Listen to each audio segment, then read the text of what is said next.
नमस्कार दोस्तों, प्रियंका गांधी के आने से पहले अमेठी में भारतीय जनता पार्टी ने अपनी बौखलाहट साफ दिखा दी है। दोस्तों, उत्तर प्रदेश के अमेठी लोकसभा सीट पर चुनावी माहौल गरमाया हुआ है, लेकिन अब कहा जा रहा है कि स्मृति ईरानी की बौखलाहट साफ तौर पर दिखने लगी है। उनको अपनी हार का डर सता रहा है। दरअसल अमेठी में आज से कांग्रेस महासचिव प्रियंका गांधी डेरा डालने वाली है।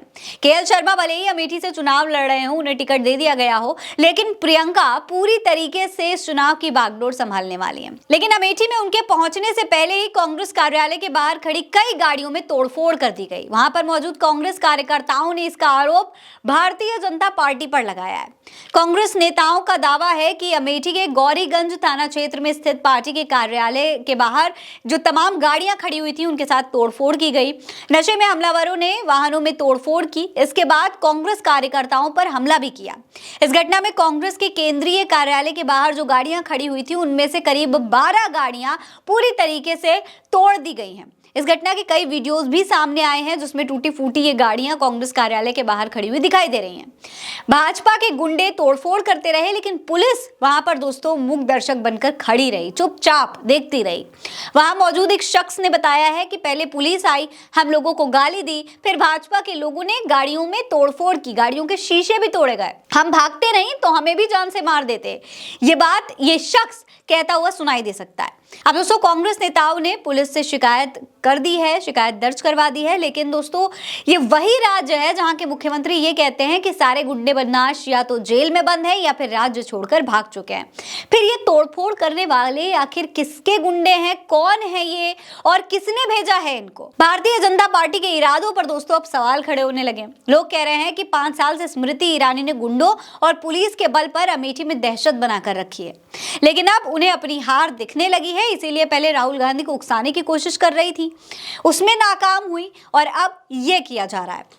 कांग्रेस ने दोस्तों इसको लेकर एक ट्वीट भी किया है। लिखा है कि यूपी के अमेठी में स्मृति ईरानी और भाजपा के कार्यकर्ता बुरी तरह डरे हुए हैं। सामने दिख रही हार से बौखलाए बीजेपी के गुंडे लाठी डंडों से लैस होकर अमेठी में कांग्रेस कार्यालय के बाहर पहुंचे और वहां खड़ी गाड़ियों में तोड़फोड़ की। कांग्रेस के कार्यकर्ताओं और अमेठी के लोगों पर भी जानलेवा हमला किया गया। इस हमले में कई लोग बुरी तरीके से घायल हैं। घटना के दौरान स्थानीय लोगों की गाड़ियों को भी नुकसान पहुंचाया गया।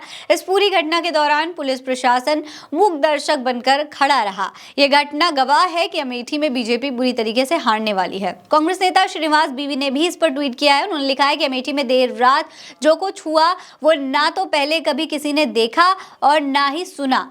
हार के डर से क्या वो मोहतरमा इतना बौखला गई हैं कि बात अब गुंडागर्दी पर आ चुकी है। उससे भी ज्यादा दुर्भाग्यपूर्ण पूरी घटना में यूपी पुलिस की संलिप्तता है, जो भाजपाई गुंडों के सामने मूक दर्शक बनकर संरक्षण देती रही। कांग्रेस प्रवक्ता सुप्रिया श्रीनेट का ये ट्वीट भी देखिए। लिखा है कि अमेठी में कांग्रेस कार्यालय के बाहर खड़ी गाड़ियों की तोड़फोड़ की गई। पुलिस मूकदर्शक बनी देखती रही और भाजपाई गुंडागर्दी करते रहे। हवा का रुख बदल गया है। गाड़ियां तोड़ने से बात नहीं बनेगी भाजपाइयों। कांग्रेस नेता अलका नामा ने भी इस पर ट्वीट किया। उन्होंने लिखा है कि अमेठी से केंद्रीय महिला एवं बाल विकास मंत्री स्मृति ईरानी बुरी तरीके से हार रही हैं। बीती रात इस बात पर मुहर लग गई जब लाठी डंडों से लैस स्मृति ईरानी के भाजपाई गुंडों ने अमेठी कांग्रेस कार्यालय पहुंचकर हमारे कार्यकर्ताओं और आम जन पर हमला किया तथा वहां खड़ी गाड़ियों में जमकर तोड़फोड़ की। इस दौरान स्थानीय पुलिस प्रशासन मूकदर्शक बना रहा। इस कायराना हरकत से यह स्पष्ट है कि हार की कुंठा में स्मृति ईरानी और अमेठी के भाजपाई बुरी तरीके से बौखला गए हैं। दोस्तों, घटना के बाद मीडिया से बात करते हुए कांग्रेस के जो अमेठी से प्रत्याशी हैं केएल शर्मा, उन्होंने इस घटना की निंदा की है और ये भी कहा है कि अगर पुलिस किसी पार्टी का होकर काम करती है तो हम चुनाव आयोग से इसकी शिकायत करेंगे। चुनाव आयोग सबके लिए है। ये कौन लोग हैं जो हमला करवा रहे हैं? ये उनके हार की हताशा है। 15 दिन बाद भी अमेठी के लोग यही रहेंगे। विचारधारा अलग हो सकती है, अमेठी के लोग एक दूसरे से जुड़े हैं। उन्होंने कहा कि चाहे कोई कांग्रेस की विचारधारा का हो या फिर बीजेपी की, सब एक दूसरे से जुड़े हुए हैं।